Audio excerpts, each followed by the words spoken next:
week 2 of the Scene. I'm here, Bradley Semino, with my partner Travis Kohler. We're going to be taking you to a new spot here in Atlanta this week, the Wing Factory. We're going to be hanging out with some Fighting Irish fans from Notre Dame as they take on the Michigan Wolverines this weekend. Yeah, they're hyped up for a big season. The Golden Domers, they're a marquee name in college football, whether they're good or bad. So we thought we'd check them out this weekend. They got a big matchup versus Michigan. How'd that game go last year, Bradley? Do you remember? I think I do, and I think that Notre Dame without Everett Golson struggled a little bit, didn't he? Yeah, they lost last year. I believe it was, I think it came down, I think it was one of those epic games. So I'm expecting, not a revenge scenario, but this is definitely a rematch. And if memory serves me correct, this is the last time. This is the last time the Michigan-Notre Dame rivalry will be played for the foreseeable future. Yeah, I mean, the next time they see each other, it will be in a bowl game. So it's going to be a big one. This one matters to these two fan bases, so it's going to be interesting to check them out. And even though Atlanta's the hub of the Southeast colleges, still Notre Dame's got a national following, so it'll be good to hang out with some Notre Dame fans who are in every corner of the country. Yeah, well, this past weekend I hung out with some Bama fans, had a great time down at Hudson Grill. They brought it to Atlanta. I didn't expect anything less. But what did you think about? What were a couple games that had your attention other than the LSU game?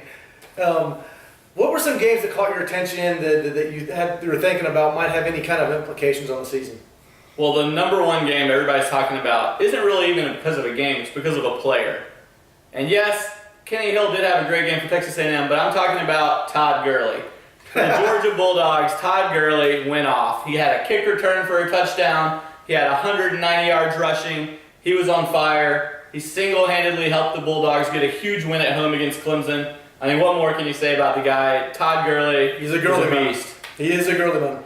Yeah, I mean, they played a Clemson team. I didn't think Clemson was really all that good this year. I think they're more accurately ranked now. But I'll tell you what, Georgia is loving Coach Pruitt right now. He shut them down in the second half. Clemson didn't score 1 point, and Pruitt, he's worth every dollar right now to them. Yeah, the Georgia fans aren't missing Todd Grantham right now, although he did put up a good defensive performance against the Canes with Louisville a few days later. I don't know what to say about Miami except they're not back again. Okay, so I don't think we're going to have to worry about them too much. Although, as a Florida State fan, that Thursday night game up there is looking tougher and tougher and tougher. Yeah, Louisville, under Bobby Petrino back in town. Tom Jurich, the Louisville AD, made an interesting hire bringing him back in there, especially with all he's gone through. And, especially in Atlanta, Bobby Petrino is a hated man. So, yeah. But one thing you can't knock him for, he's a winner. Everywhere he's gone, he's won. And it looks like Louisville's going to be another team that's just, tough to beat, especially there at Papa John's Cardinal Stadium. So, Florida State needs to watch out. That could be their toughest game of the year. Yeah, I think that's going to be our toughest game, except for maybe Notre Dame, but we get them at home. But after this first weekend, every fan base kind of blows their top. They either think they're a national title contender or leader, or they think their team stinks. I feel like fans are bipolar after week 1. They are. People take way too much from 1 week of college football. But, can you blame them? It's been 9 months since they last saw their team play. Everybody's excited. So, if your team comes out and performs great, you're going to be on cloud 9. If they come out and, don't perform so well, you're going to probably think the season's in the tank already. So the way I see it is that the first game, really almost the first couple games in college football season are like the first month in baseball. You can lose the championship, but you cannot win it. You still got a lot of football left to be played. Nobody's in midseason form. South Carolina, but that's what it is. You can't stumble out of the gate. South Carolina's got the work cut out for them now in the East. So, let's talk about South Carolina. They played Texas A&M this week, and Kenny Hill came out of nowhere and absolutely lit up a Gamecock defense that was supposed to be be good.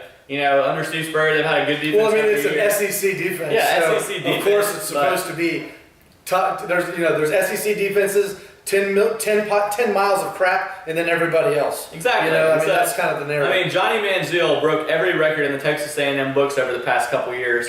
And in Kenny Hill's first game ever, he broke every single Johnny Manziel record. So, so how good was Johnny Manziel? Is it their system issue here? Kevin Sumlin's coach, Case Keenum, Johnny Manziel. Now Kenny Hill, they've all done great. Yeah, is it really the quarterbacks that are doing it, or is it this system that's really lending itself to good quarterback play? I think we have to give them all credit. You know, I mean, you have to be able to execute the system, but the system obviously works. Texas A&M is going to be scoring points for a long time as long as he's there. And, you know, when they get a top 10 defense to go with that offense, you got a title contender right there. The defense is definitely the one thing missing from Texas A&M's team. And looking at the Aggies' next opponents, though, you know, they don't play anybody good for the next few weeks, so Kenny Hill's going to have some more time to settle in. They might even let Kyle Allen get a few snaps, so they might have two quarterbacks that are both performing at a high level by the time the real SEC season rolls around again. Yep. Now looking out west, you know, we got a couple of big games this week. We got one game taking place in Eugene, Oregon between the Ducks and the Michigan State Spartans. Last I checked, Oregon was favored by 11.5 points over Sparty, who won the Rose Bowl last year and brings back almost their entire team. Do you think that's a little too high, or are you feeling the Ducks? I'll tell you one thing, don't ever listen to my gambling picks because I never get it right, you know, especially in the NFL. But that does seem high. You know, that's a defensive-minded team. They're going to come out with a chip on their shoulder. They're going to bring their lunch pail. They're going to go to work. And those are exactly the kind of teams that give Oregon trouble. Stanford. Everybody loves watching the Ducks because of that high-powered offense. But the teams that beat them are the teams that play good, strong defense and control the time of possession on offense. Stanford's a perfect example. The team that's most like Stanford in the entire country is probably Michigan State. They're a team built very similar, strong, talented, well-coached, fundamentally stout. I think Oregon's going to have some trouble, and I actually think Sparty's going to go into Eugene and beat the Oregon Ducks this weekend. I'd like to see it. So do you have any pretenders after week one? Any teams that you were thinking should have been up here, but are really more down here? Yeah, after week one, you know, well, honestly, I thought Texas did a great job in week one. And, you know, I was impressed by their performance. Thought they might actually be a team that's going to be in the top 10, but you got to, you know, the quarterback's now out with a concussion. They kicked 2 offensive linemen off the team today. The center's out for the year. Texas season went from, you know, pie in the sky hopes to now they're just hoping for a winning record in the bowl game. So Texas would be one of those that's no longer in contention. Besides that, out west, the biggest pretender, in my opinion, the UCLA Bruins. They were ranked number 6 coming into the season, played Virginia, a poor ACC team, and UCLA did nothing. That's the South Carolina fans over there. That's South Carolina fans in the background you hear. They're still crying from their loss against the Aggies. So my pretender is The Ohio State University. Sorry, you got to do a better job versus a team like Navy. It was Navy, right? It was. Yeah, I'm sorry, you got to do a better job than that at home. You know, Navy is a team that should never give the Ohio State Buckeyes any problems at all.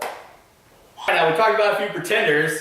Now, is there any upset specials this week? One I'm watching out for. I don't know about you.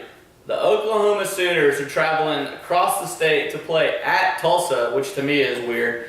But the Golden Hurricane were down big to Tulane last week, had a big comeback. You know, ended it well. Oklahoma, yeah, they had a great game against Louisiana Tech. But they seem like they always have like one game a year where they struggle against a team they really shouldn't. Yeah. And I think this year it's going to be Tulsa. Not saying that Tulsa's going to win the game, but it's going to be closer than the experts think. So watch out for that one. Also across the country, you know, does Florida play? Florida, they actually do play this week. They're actually going to play a game. You know, I think they were too scared to play Idaho, so they had to you know, cancel that game and then not even make it up for another 3 years. So. 2017. Yeah, I think the Gators are, you know, a little scared still with the Will Muschamp tenure going on, and you know they might have needed that win to get to 6-6 and save his job. I know after one snap they reinstated all their people on suspension. Exactly, all the Florida players are back. So you know we'll get our first look at the Gators this weekend. They're playing Eastern Michigan. Probably not going to get a whole lot from that game. Upset special right there. Upset special. That's my upset special. The Eagles of Eastern Michigan. So. And then the last thing, you know, SEC, there's no good games this week in the SEC except for Ole Miss Vanderbilt. That's the only conference game this week. Ole Miss can't lose. Ole Miss, I'm sorry, you come in with this ranking and you had that recruiting class. Ole Miss has got to beat the teams they should beat, and this is one of those games. You know, I don't have the utmost faith and confidence in Ole Miss yet, But No, these they are did have a great second half against Boise State, got to beat Vanderbilt. but Vanderbilt was awful. James Franklin's looking like the best coach in America right now. Yeah. He leaves Vanderbilt. He goes across the pond, beats UCF, last year's Fiesta Bowl winner in Dublin, with a Penn State team that's severely lacking in scholarships. And then Vanderbilt, his old team, which was in a bowl game 3 years in a row, gets beat by Temple at home by 30 points. Temple. Temple. Otherwise known as North Miami. The 2-10 Temple Owls from last season. So Vanderbilt's got a lot to work on. You know, they could turn around their whole season with a big home victory over the Ole Miss Rebels. Well, I think that's the timeout we got going on right now. I think you can hear our producer in the background telling us it's time to cut it. Off. So we'll be at the Wing Factory this week for the Notre Dame Michigan game. And be sure to check out our videos from last week with Travis hanging out with the Alabama folks and me down in Houston visiting with some LSU and Wisconsin fans. See you next time on The Scene.